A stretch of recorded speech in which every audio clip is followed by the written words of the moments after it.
There's no feeling like it, man. And I mean, it wasn't pretty. I probably played my worst game of the year.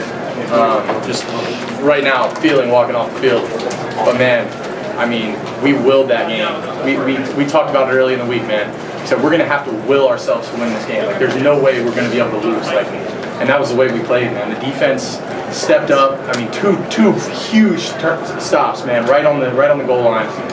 I mean, that changed the game, man. And the O-line, I mean, all the stuff they took during the week, and you know, and all the flack that they were getting, for them to step up the way that they did, for us to run the ball and keep the ball in our hands and win the game with the ball in our hands. I mean, that's unbelievable, man. And just being able to scrape out a win like that, it's not pretty.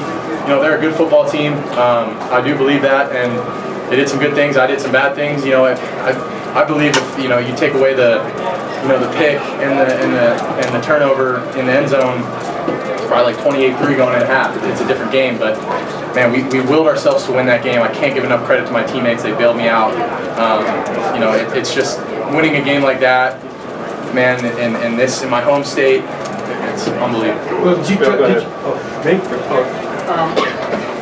get the ball at the 1 after the goal line stand. What was? I know what the mindset was. Did you guys discuss it? That's just not flipping the ball back. The fact that you stayed on the ground for all of 11 yards.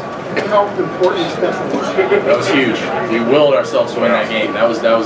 We put the ball on Q and Trey and the O-line back and let them win the game for us, man. And I mean, I think we're averaging like 5 yards a carry on QB sneak right now. Like, our O-line is unbelievable at that. So like, I mean, just getting the ball out, being able to. The biggest thing on that drive, I think, was that quarterback sneak on the first play.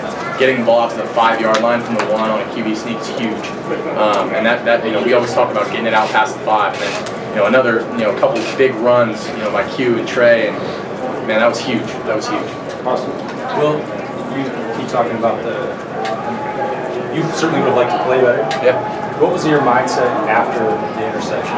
It was so loud, and it was the biggest crowd in Beaver Stadium history. You certainly didn't want to start the game that way. What was it like for you going on the sideline? Was the conversation? What were you thinking internally? Man, I was just like, hey, I made this a little harder than it should have been on myself and us. But the mindset can't change, man. And you gotta just continue to, if you let that play affect the next play, that's when it becomes a problem. Because as much as I'd love to go back and change that play, and see it in its own and not throw that ball, I would. But how you respond is how you have to come back. That's it. Okay. Will, thank you very much. Hey, Will, just one quick. What'd you tell the team that you were coming off the 1? What'd you tell them in the hub? Let's go win this game. We did. That was the G version of it.